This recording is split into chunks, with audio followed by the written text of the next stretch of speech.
আওয়ামী লীগকে বাদ দিয়ে নির্বাচনটা আমি ব্যক্তিগতভাবে পছন্দ করি না, আমিও চাই না। আমি মনে করি যে আওয়ামী লীগ এই নির্বাচনে থাকা উচিত ছিল, এটা আমি পার্সোনালি মনে করি। আমি যদি 5ই আগস্টের পর থেকে আজকে পর্যন্ত তার বক্তব্য মিলাই, তার সাথে চট করে আমি এটা মিলাইতে পারি না। মানে এত অশালীন ভাষায় 2 দিন পরে ভোট, এইটা বললে ভোট বাড়বে না কমবে এইটুক সেন্স তার নাই। অর্থনৈতিকভাবে আপনি মেরে ফেলে দিচ্ছেন। বাংলাদেশের সমস্ত টাকা ইন্ডিয়াতে পাচার হয়ে গেল, ইন্ডিয়া এখন সেই টাকা ইউজ করতেছে আমার ইলেকশনের বিরুদ্ধে। বাট জামাতের সাথে আমেরিকা আছে, তার মানে হচ্ছে এই জামাত ক্ষমতায় গেলে যেতেও পারে, এরকম একটা ব্যাপার, এরকম একটা আতঙ্ক বোধহয় ঢুকেছে। তাহলে এই সমস্ত বিষয়গুলো আসতেছে কেন? এই জন্য অনেক কিছু আসে যায়, যে এই জন্য যারা ভোটার না তারা রাস্তায় নেমেছে। রাজ্জাকি ভাই বললেন যারা রাস্তায় নেমেছে তারা কি ভোটার? এইটুক সেন্স তার নাই, বাড়বে না কমবে। 1, 2, আপনি মাঠে যারা নামলো, হ্যাঁ, তারা কি জামাতের ভোটার? আদৌ জামাতের ভোটার? আমরা তো দেখছি মাঠে কারা নামছে প্রতিবাদে। হ্যাঁ, তারা কি মাত্র জামাতের ভোটার? কোশ্চিন কালো তারা ভোট দিবে না, শুধু এমনি জামাতকে অপোজ করবে। আপনি যদি জামাতের ভোটাররা মাঠে নেমে বলে আমি জামাত করতাম, আফটার দ্যাট স্টেটমেন্ট আমি জামাতকে রিজেক্ট করছি, কথার কথা বলছি আমি। যারা নামছে মাঠে ফর গডসে, তারা কেউ জামাতের ভোট দেয় না, দিবেও না, আমিও দিব না জামাতকে ভোট। আমি তো টিভিতে বলছি। তাহলে যারা বলতেছে জামাতের বিরুদ্ধে, বলুক, তার রাইটও আছে বলার, কিন্তু তারা তো ভোটার না। এটা কোনো ইম্প্যাক্ট হবে কিনা আমি জানি না। কেন আমি বলি, এর ভিতরে এমন কথাও আছে, এই সব কিন্তু ফেসবুক বেসড। এই মিছিল টিছিল, ছাত্রদল মিছিল করছে, মিটিং করছে, রাইট আছে, আপনি করতেই পারেন। পাশাপাশি কিন্তু আমি আপনার কাছে আবার আসি। না, পাশাপাশি কিন্তু মাঠে শিবিরও নামছে, শিবির নামছে তার সাথে। কিন্তু প্রশ্ন হচ্ছে এই, আর একটা কথা বলছে যে সেন্ট মার্টিনও ইস্যু আনছে, যে জামাতের সাথে আতাত হয়ে গেছে। কিন্তু এখানে মেসেজ কোনটা যায় জানেন? সেন্ট মার্টিন ইস্যুটা আমার কাছে ইম্পর্টেন্ট না, বাট জামাতের সাথে আমেরিকা আছে, তার মানে হচ্ছে এই জামাত ক্ষমতায় গেলে যেতেও পারে, এরকম একটা ব্যাপার, এরকম একটা আতঙ্ক বোধহয় ঢুকেছে। তাহলে এই সমস্ত বিষয়গুলো আসতেছে কেন? যদি বিএনপি আর জামাত একসাথে থাকতো, আওয়ামী লীগ থাকলে, তখন কিন্তু খুব স্বাভাবিক হতো, এবং তখন আর এই নারী প্রসঙ্গও আসতো না, এত ঔদ্ধত্যের সঙ্গে গালিগালাজের প্রসঙ্গও আসতো না, ঠোঁট ছিঁড়ে ফেলবো, জিভ ছিঁড়ে ফেলবো ইত্যাদি আসতো না। তো ঠোঁট জিভ ছেঁড়া হচ্ছে কখন?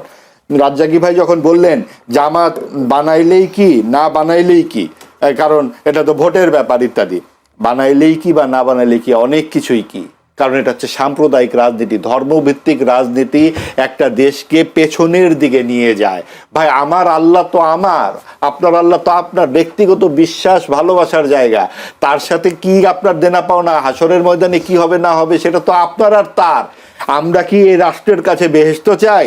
আমরা কি কোন কোন অনন্ত সুখের প্রত্যাশা করি নাকি রাষ্ট্রের কাছে? আমরা চাই এখানে গণতন্ত্র, বাক স্বাধীনতা, মৌলিক কিছু অধিকার, ভাত কাপড়ের একটা ন্যূনতম চাহিদা। আমরা কি ওই বেহেশতে গিয়ে ভাত কাপড় চাইবো নাকি? ওখানে তো অডেল এমনিই থাকবে। কাজে এই যে জাগতিক যে বিষয়গুলো, ইহজাগতিকতা, এটাই হচ্ছে একটি প্রগতিশীল রাষ্ট্রের মূল জায়গা। সেই জায়গাটাই নষ্ট করে ফেলছে এই সমস্ত ধর্মভিত্তিক রাজনৈতিক দল। এই জন্য অনেক কিছু আসে যায়, যে এই জন্য যারা ভোটার না তারা রাস্তায় নেমেছে। রাজ্জাকি ভাই বললেন যারা রাস্তায় নেমেছে তারা কি ভোটার? ভোটার নয় কেন? ভোটাররা ভোট দেবে না, কিন্তু আমি বলছি জামাতের ভোটার নয়, তারা জামাতের ভোটার নয় দেখি তো তারা নামবে, তার জন্যই তো নামতে হবে, কারণ জামাতের ভোট তো নাই আসলে। তাদের এই পর্যন্ত 18টি আসন তারা পেয়েছে, তারা এত বড় গলায় কথা বলে কি করে? যদি মাহবুব আজিজ ভাইয়ের কথায় যদি বলি, এভাবে 5 আগস্টের পর ইতিহাস বিকৃত হচ্ছে, অন্ধকারে নিমজ্জিত করার একটা চেষ্টা চালানো হচ্ছে। যদিও মির্জা ফখরুল আজকেও বলেছেন যে জামাত ইসলামী বাংলাদেশকে সামনে এগোতে দিতে চায় না, তারা দেশটাকে আফগানিস্তান বানাতে চায়। তার মানে জামায়াতের প্রতি দোষটা যে আমার কাছে না খুব বিরক্ত লাগে বিষয়গুলো আলাপ করতে। আমি কেন এই আলাপগুলো করব? না, আপনার মানে আমরা এখানে বসছি মনে শুধু জামাত নিয়েই আলাপ করতেছি, বিএনপি নিয়ে তো অনেক কিছু না বলতেছি। কেন মনে হয় জানেন, গত 16 বছর যে আওয়ামী লীগ ক্ষমতায় ছিল না, অফিসিয়ালি কিন্তু তার বিরোধী দল ছিল জাতীয় পার্টি, কিন্তু চলনে বলনে কহনে শুধুই ছিল বিএনপি। অর্থাৎ বিএনপির 16টা বছর আওয়ামী লীগই টিকায় রাখছে আলোচনা করে, জাতীয় পার্টি কিন্তু টিকে নাই, জাতীয় পার্টি কিন্তু বিরোধী দল। আমার কাছে আজকেও মনে হইতেছে যে আমরাই বোধহয় খালি জামাতকে টিকায় রাখতেছি, মানে এই জামাত নিয়ে আলাপ করতে। কন্যার সাথে দেখা নাই বিয়ে শুক্রবার, উনি ধাপে ধাপে করবেন, এখন তো নির্বাচন হয় নাই, জীবনে এখন পর্যন্ত ক্ষমতায় আসে নাই, আসলে কি জগৎ মেনে নিবে? প্রশ্নই ওঠে না। যদি না মেনে নেয়, আমরা আননেসেসারি টাইমটা নষ্ট করতেছি। কেন করতেছি বললাম কথাটা, বাংলাদেশের মুক্তিযুদ্ধের পক্ষের শক্তি হিসাবে কিন্তু সবচেয়ে বেশি সুপরিচিত আওয়ামী লীগ, এবং এইটার ধারক বাহক তারা যেভাবে ব্যবহার করছে। কিন্তু আমরা দেখছি 2001 সালে যখন নির্বাচন হইল, তখন 96 থেকে 2001 কেয়ারটেকার অধীনে নির্বাচন হচ্ছে, তখন কিন্তু একটা জোট হয়েছিল। জোটটা কি? বিএনপি আর জামাত মিলে একটা জোট, যেখানে তারা 18টা সিট পেয়েছে, মন্ত্রী হয়েছিল। এই যে বিএনপি এবং জামাত, জামাত কে? স্বাধীনতার বিপক্ষ শক্তি, রাজাকার ইত্যাদি ইত্যাদি। তার সাথে যারা জোট করলো, জোট করে পরাজিত করলো কাকে? মুক্তিযুদ্ধের পক্ষের শক্তিকে। এটা কি ইতিহাস? এটা কি? আপনি মুক্তিযুদ্ধের পক্ষের শক্তিকে তাড়িয়ে দিচ্ছি আমরা, রাজাকারের সাথে জোট গঠন করে মুক্তিযুদ্ধ, এটা একটা ন্যারেটিভ বয়ান মাত্র, আর কিচ্ছু না। ক্ষমতায় যাওয়া, তাহলে মুক্তিযুদ্ধের চেতনার শক্তি যে তার বিরুদ্ধে যখন রাজাকারকে নিয়ে জোট করে, সেইটা এই দেশে আমরা ছিলাম না? কি কথা হইছে? কিছুই হয় নাই। তো দিস ইজ দ্য সিনারিও। আপনি খালি বললে তো হবে না, আপনি বরং আমরা 53 বছর যাবৎ যুদ্ধের চেতনা লালন করতেছি। মুক্তিযুদ্ধের ইতিহাস কার বাপের ক্ষমতা আছে এটা বাদ দেয়। আপনি যদি সম্পূর্ণ রাষ্ট্র বিরোধী একটা লোকেরও বলেন যে ভাই তুমি মুক্তিযুদ্ধের ইতিহাসটা লেখো বাংলাদেশের, তার কি ক্ষমতা আছে 71কে বাদ দেওয়ার? এটা কোন ধরনের ন্যারেটিভ যে আমরা মুক্তিযুদ্ধ থেকে বাদ দিয়ে দিচ্ছি? তার ধারাবাহিকতায় 24-এর আন্দোলন হয়েছে। 24-এর আন্দোলন হয়েছে। এই 24-এর আন্দোলন যেদিন হয়েছে, তখন সেদিন কি করছে? যারা ফ্যাসিজমের বিরুদ্ধে লড়াই করছে। কি ফ্যাসিজম? যারা দেশের ইন্টারনাল এক্সটার্নাল দুইটা সার্বভৌমত্ব নষ্ট করছে। এক্সটার্নাল সার্বভৌমত্ব কি? বিনা বিচারে হত্যা, আয়নাঘর, ক্রস ফায়ার, বিডিআর হত্যা, শাপলা চত্বরে হত্যা, এগুলো হলো আমার ইন্টারনাল সার্বভৌমত্ব। এক্সটার্নাল কি? 10 লাখ রোহিঙ্গা ঢুকছে, কেউ বাধা দিতে পারে নাই। দলমত নির্বিশেষে সরকারের সাথে সব দল একত্র হয় নাই, আরামসে ঢুকছে। আমার সার্বভৌমত্ব ছিল না। সেই সার্বভৌমত্ব যাতে টিকে থাকে, সেই জন্য 24-এর আন্দোলন হয়েছে এবং তাকে তাড়াই দিয়েছে। এবং উনি যাওয়ার পর ভাবটা এরকম, আমার মুক্তিযুদ্ধ চলে গেছে, আমার মুক্তিযুদ্ধের ইতিহাস চলে গেছে। আমি ভাই আমার মাথায় ধরে না যে আমরা সেন্সেবল লোক কি করে বলি আমার মনে হয় যে মুক্তিযুদ্ধ চলে গেছে। এই বয়ান চলবে না ভাই, এই বয়ান চলবে না। 1 নম্বর। 2 নম্বর, 71 সালের চেতনা যদি আজকে 53-55 বছর যাবত লালন করতে পারি, নিশ্চিত থাকেন আপনি এই মাত্র 1.5 বছর আগের ঘটনা জুলাই চেতনা, এটা কি মাত্র আর 15 দিন ধারণ করবে না? ওটা যদি 53 বছর ধারণ করতে পারে, 54 বছর, এটা তো 54 মাস ধারণ করলেই এনাফ। সুতরাং দেখতে হবে যে জুলাই চেতনার পক্ষে কারা, জুলাই চেতনা ধারণ করে কারা। এটা উনি আমি আপনি মুখে বললে হবে না, ভোটারকে ফিল করতে হবে। যেহেতু ইলেকশনের বাজার আনছেন, দৌড়ে কে আগে? এই দৌড়ে ভোটাররা যাকে বিশ্বাস করবে জুলাই চেতনা ধারণ করে, সুতরাং ভোটার এসে ভোট এবার সেদিকে যাবে। Subject to condition. জি, জুলাই চেতনাধারী যারা, তারা তো যখন জামাতের সাথে অ্যাড হলো, তাদের অনেকে জুলাই চেতনাধারী, অনেকে তো বের হয়ে গেছে। রাজাকি ভাইয়ের মতে জুলাই চেতনা মানে কি? মানে জুলাই যোদ্ধা যারা বলবে, জুলাই চেতনা, যাক মুক্তিযুদ্ধের চেতনা, আমি জুলাই চেতনা, এরা যুক্ত যখন এটা জামাতের সাথে হয়েছে, তখন অনেকেই তাদের থেকে বের হয়ে গেছে। তারা বলছে রাজাকারের সাথে যুক্ত হওয়ার কারণে অনেকে বের হয়ে, যদি বলি নাম ধরে বলতে তাসনিম যারা, এরকম ডাক্তার আরেকজন আছেন কি জন, অনেকে বের হয়ে গেছেন।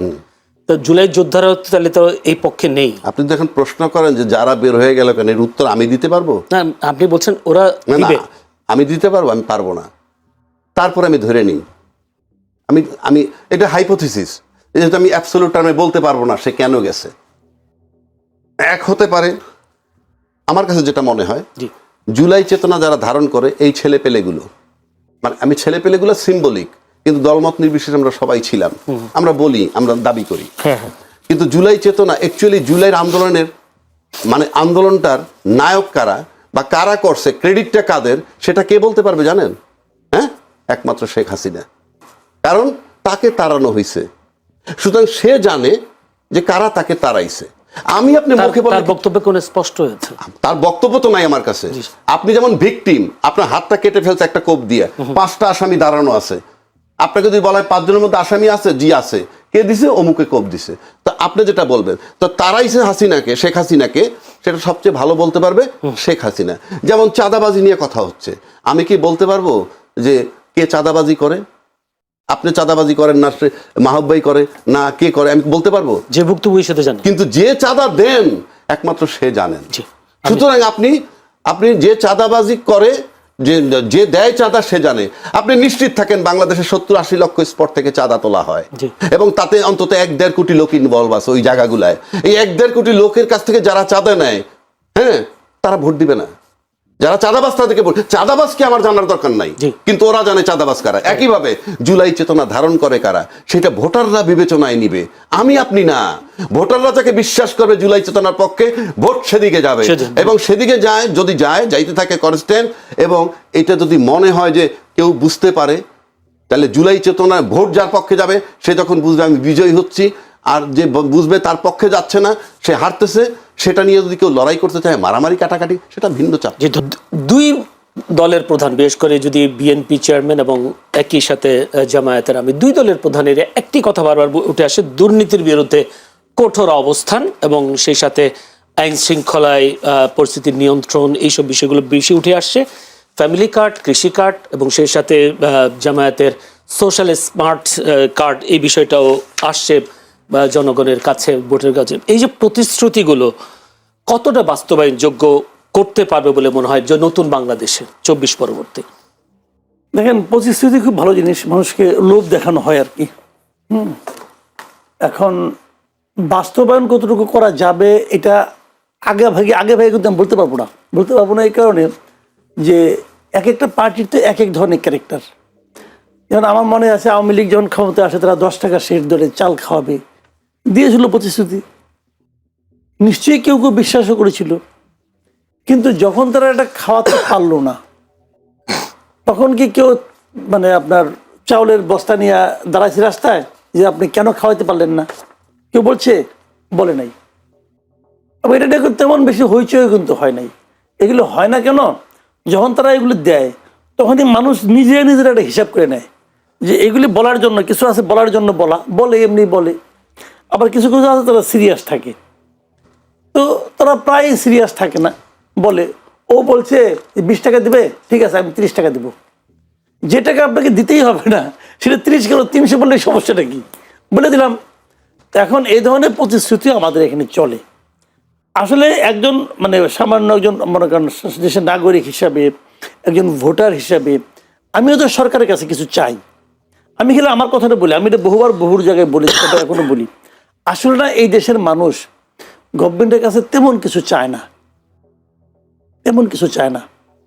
তারা খালি একটা জিনিস চায়, তারা বলে দেখেন ভাই, আমার মাস শেষে বাজারটা আমিই করব, আপনাকে যে আমার বাসায় বাজার দিয়ে আসতে হবে না, আমার জামা কাপড় আমার সংসার আপনাকে চালাইতে হবে না, ওটা আমিই করব, আপনি খেলে আমাকে ডিস্টার্ব করেন না, আর কিচ্ছু না। কিন্তু আমরা চাই সরকার যেন আমাকে ডিস্টার্ব না করে।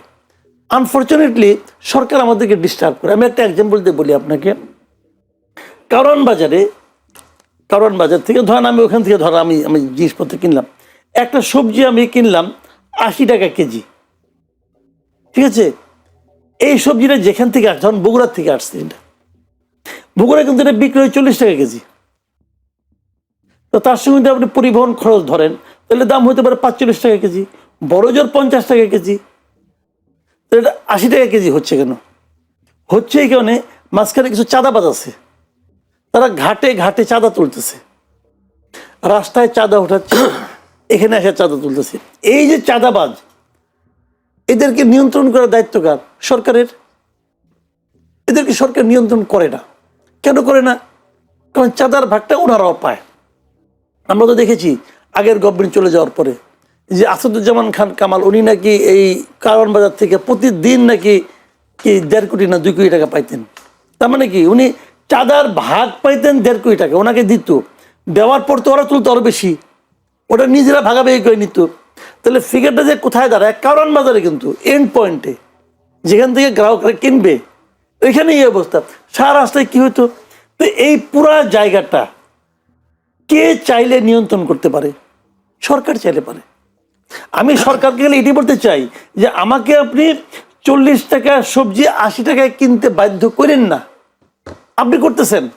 আপনি কিভাবে করতেছেন? আপনি কোনো কিছু না করে করতেছেন। মানে আপনি এই দুর্বৃত্তদেরকে থামাচ্ছেন না, আপনি দুর্বৃত্তদেরকে তাদের অপরাধ কর্ম করতে দেওয়ার মাধ্যমে আপনি আমাকে ডিস্টার্ব করতেছেন, যে কারণে আমাকে 40 টাকার জিনিস 80 টাকায় কিনতে হচ্ছে। আমি একটা প্রশ্ন এই কাজটা করেন না। জি, জামায়াত যে চাঁদাবাজ মুক্ত বাংলাদেশ করবার যে প্রতিশ্রুতি দিচ্ছে, এটা কি কতটা সম্ভব? শুনেন, এটা প্রতিশ্রুতি দেওয়া লাগবে না, এটা সম্ভব। এটা যে কোনো সরকারের পক্ষে সম্ভব, যদি তারা এটা মিন করে, যদি তারা বলে যে আমি আসলে এটা করতে চাই, সম্ভব। জিএম কাদের আজকে বলেছেন আওয়ামী লীগ ছাড়া নির্বাচন গ্রহণযোগ্য হবে না, এই কথাটা তিনি তুলছেন। কিন্তু জাতীয় পার্টি বিভিন্ন জায়গায় মনোনয়ন তিনি জমা দিয়েছেন, তারাও নির্বাচন করছেন। তাহলে গ্রহণযোগ্য নির্বাচনই যখন হবে না, তারা কেন নির্বাচনে অংশগ্রহণ করছে? এক, দ্বিতীয় কথা হলো তারা এই নির্বাচনে কতটা আসন পাবে, যেহেতু আওয়ামী লীগ ভোটে অংশ নিচ্ছে না, সেই ভোটগুলো কি জাতীয় পার্টির পাল্লা ভারী করবে কিনা? জাতীয় পার্টি নির্বাচন করতেছে এবং জাতীয় পার্টির বিরুদ্ধে নির্বাচন করতে না দেওয়ার জন্য নির্বাচনের আগে অনেকগুলো দল বেশ সক্রিয় ছিল। তার মধ্যে গণ অধিকার পরিষদ ছিল, জামাত ইসলামও ছিল। তারা বারবার বলেছে জাতীয় পার্টিকে যেন নির্বাচন করতে না দেওয়া হয়। জাতীয় পার্টি নির্বাচন করতেছে, কিন্তু তারা খুব বেশি একটা যে আলোচনায় আছে, বড় বড় মিটিং করছে, সেরকম আমি অতটা দেখছি না। তাদের গণসংযোগ অত বেশি দেখছি না। তার মধ্যে জাতীয় পার্টির জিএম কাদের কিছু কিছু কথাবার্তা বলতেছেন। তার দুটো কথা বেশ আমার কাছে মনে হলো যে আলোচনার মতো। প্রথম উনি বললেন যে উনি না ভোটের পক্ষে কথা বলছেন, ওরা আমরা না ভোট দিব। না ভোটের পক্ষে সরাসরি বলার মতো লোক আমি এই প্রথম একজন লিডারকে ওনাকে দেখলাম। অনেকেই বলছেন বিএনপির পক্ষ থেকেও বলছে অনেকে না ভোট সরাসরি তা বলেন। জয়নুল আবেদিন ফারুকের একটা তথ্য দেখলাম, সেটা আমি সেটা দেখি। মেজর হাফিজও বলছেন, হ্যাঁ, মেজর হাফিজউদ্দিনও বলছেন না ভোট কেন, গণভোট কেন। না ভোটের জন্য প্রচারণা কথাটা আমি আসবো পরে। অনেকে চুপচাপ বলছেন, আরে ঠারে বলছেন, আমি কেন বলবো, আপনাদের সিদ্ধান্ত, এগুলি বলছেন। ওদের মির্জা আব্বাসকে দেখলাম বলতেছেন আপনাদের যেটা ইচ্ছুটা দিবেন আমাকে। তো উনি না না ভোটের কথা সরাসরি উচ্চারণ করেছেন এবং দলীয় প্রধান হিসেবে এটা একটা বড় ব্যাপার। আজকে আবার বলতেছেন যে আওয়ামী লীগ ছাড়া নির্বাচন বৈধ হবে না। তো আপনি যথার্থই প্রশ্ন করছেন, যদি নির্বাচনটা অবৈধ হয় সেই নির্বাচনে আপনি অংশ নিচ্ছেন কেন, এই প্রশ্ন কিন্তু আপনি করতেই পারেন। আমার কি মনে হয় জানেন, উনি বোধহয় সম্ভবত আলোচনায় আসতে চাইছেন যে এগুলো আমি বলবো, লোকে আমাকে নিয়ে আলোচনা করবে, একটু মানে আমি কভারেজ পাবো। এটা আওয়ামী লীগকে বাদ দিয়ে নির্বাচনটা আমি ব্যক্তিগতভাবে পছন্দ করি না, আমিও চাই না। আমি মনে করি যে আওয়ামী লীগ এই নির্বাচনে থাকা উচিত ছিল, এটা আমি পার্সোনালি মনে করি। কিন্তু সরকার একটা নির্বাহী আদেশে আওয়ামী লীগের রাজনৈতিক কর্মকাণ্ড স্থগিত করছে। এখন স্থগিত করার কারণে আওয়ামী লীগের নির্বাচন অংশ নিতে পারছে না। এই যে সরকার এই নির্বাহী আদেশে স্থগিত করছে, এটাও আমি পছন্দ করি না। আমি মনে করি সরকার এই কাজটা অন্যায় করেছে, ভুল না কিন্তু অন্যায় করেছে। আওয়ামী লীগকে যদি আপনি বাদ দিতে চান, আওয়ামী লীগের বিরুদ্ধে মামলা করেছেন, মামলাটা তাড়াতাড়ি শেষ করেন। মামলার কাজটা, মামলা তো ভালোভাবে শুরুও হয়নি একদিনও। এখন একদিনের শুরুটা হলে আপনি তো নির্বাহী আদেশে কোনো পলিটিক্যাল পার্টির কার্যক্রম স্থগিত করা বা পলিটিক্যাল পার্টিকে নিষিদ্ধ করা, এটা আমি মনে করি একটা কালো আইন, যেটা জামাতকে করা হয়েছিল অগাস্টের 3 তারিখে 24-এর। ঠিক হয় না এই কাজটা, আমি ওই দিনই বলছি, কিন্তু ওই দিনই আমি বলছিলাম এটা ঠিক হচ্ছে না। এমনকি আমি বলি, আমি কোনো রাজনৈতিক দল নিষিদ্ধের পক্ষে না। হিজবুত তাহরিরকে নিষিদ্ধ করছে না, আমি এটারও পক্ষে না। এখন পক্ষে না তার মানে কি আমি হিজবুত তাহরির করবো না? আমি আইন অমান্য করতে চাচ্ছি না। এখন আমি এটার পক্ষে না, পছন্দ করি না, সমালোচনা করি, সবই ঠিক আছে। কিন্তু যখন আওয়ামী লীগকে স্থগিত করছে, তখন তো আওয়ামী লীগ করতে পারছে না। এই জন্য আমি হাহুদাস করতে পারি, কিন্তু আমি আইন ভাঙতে পারবো না। আমার কথা হলো এটাই, যে আইন পারলে আইন চেঞ্জ করব, আইন চেঞ্জ করার জন্য আন্দোলন করব, কিন্তু আইন তো আপনি অমান্য করতে। এখন উনি যদি মনে করেন যে এই নির্বাচনটা অবৈধ, তাহলে তো আমি মনে করি নৈতিকভাবে ওরা নির্বাচন করা উচিত না। কিন্তু অবৈধ নির্বাচনে অংশ নিচ্ছেন কেন? উনি বলতে পারেন যে এটাকে বৈধ করার জন্য আমি আগে আন্দোলন করি, আন্দোলন করে বৈধ বানিয়ে তারপরে আমি আসি, সমস্যা তো নাই। না, আমার এই জন্যই আমার মনে হয় কি এগুলো উনি বলছেন আসলে আলোচনায় আসার জন্য।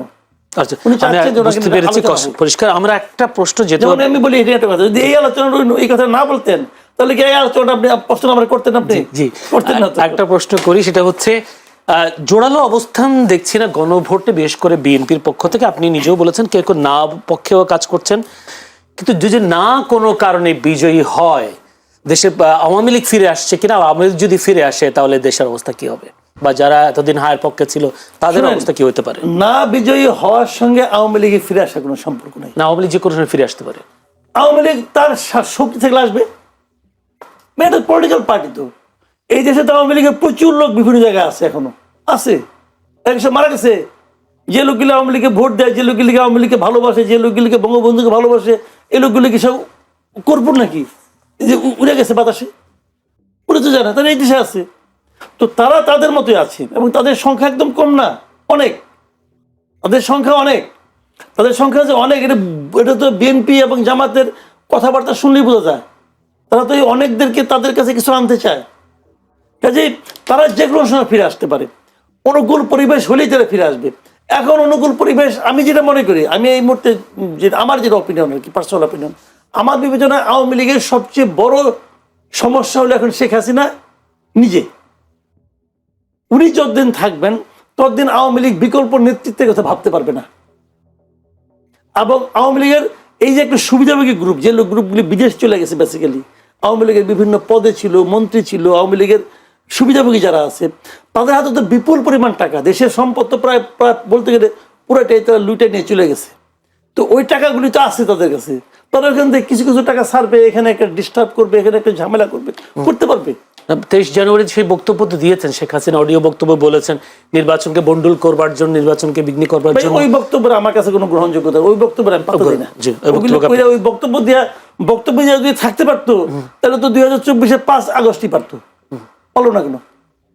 কিন্তু আজকে পররাষ্ট্র মন্ত্রণালয় থেকে একটা বিবৃতি দেওয়া হয়েছে বিষয়টা। এইটা পররাষ্ট্র মন্ত্রণালয় বলতেছে, ওদের বলতে দেন, এইটাও আমার কাছে একটা ফালতু কাজ মনে হয়। বলুক না রে ভাই, বলতে দিবেন না কেন? আপনি বলতে দেওয়া যায় না, পররাষ্ট্র মন্ত্রণালয় বিবৃতি দিতে হবে, এই বিবৃতি দিয়ে থামাইতে পারবে? থামাইতে পারবে? বরঞ্চ এই বিবৃতি দেওয়ার মাধ্যমে প্রমাণ করা হয় যে তারা এই বক্তব্যতে ভয় পাইছে। সো ভারতীয় আধিপত্যবাদ আমরা কি কি দেখতে পাই না, আমার সমস্ত নদী উত্তরবঙ্গে, আমি যাই না ভাইয়ের বাড়ি, কিন্তু আমার বাড়ির সামনে দাগে নৌকা যেত, আমরা ছোটবেলায় দেখছি। এখন সেখানে হেঁটেও কোনো পানি পাওয়া যাবে না। সো দেশটাকে ড্রাইড আপ করে দিচ্ছেন, অর্থনৈতিকভাবে আপনি মেরে ফেলে দিচ্ছেন। বাংলাদেশের সমস্ত টাকা ইন্ডিয়াতে পাচার হয়ে গেল, ইন্ডিয়া এখন সেই টাকা ইউজ করতেছে আমার ইলেকশনের বিরুদ্ধে। এগুলো আমরা কেউ দেখতে পাচ্ছি না। আমার দেশে আমার হাতিকে খুন করে ইন্ডিয়াতে কি দিলেন আপনি, তাকে কি দিলেন? এই যে এখন এই কথাটা বললে তো ভাই রাগ করবে। যদি ভাইটা বললেন যে মার্ডার করছে, তার বিচার হওয়া উচিত। আপনি খুনিকে আশ্রয় দিলেন কেন? শেখ হাসিনা জাতিসংঘের রিপোর্ট অনুযায়ী আমাদের সব বাদ দিলাম, জাতিসংঘের রিপোর্ট নিয়ে তো আর কেউ কোনো বিতর্ক করতেছে না। ভাইও তো বললো যে সে যে কাজ করছে হত্যা করছে, সে একটা হত্যাকারীকে আপনি ভারত আশ্রয় দিলেন, তাহলে আপনি বাংলাদেশের কতখানি ভালো চান? পাকিস্তানের ক্রিকেটের কথা বললেন, পাকিস্তান বয়কট করেনি ইন্ডিয়াকে আগে, আমি পাকিস্তান কি করছে দ্যাট ইজ হিজ ম্যাটার। আমি একটা ইন্টারন্যাশনাল ডোমেস্টিক খেলা খেলতে যাব, সেই ডোমেস্টিক খেলাতে আপনি আমাকে মুসলমান হিসাবে তাড়া দিচ্ছেন, বাংলাদেশে কোন হিন্দুকে কোথায় তাড়া দিছে? আমরা সম্প্রীতির দেশ বলতেছেন, আমরা কোন দিন অসাম্প্রদায়িক ছিলাম? আমরা কোন দিন অসাম্প্রদায়িক ছিলাম?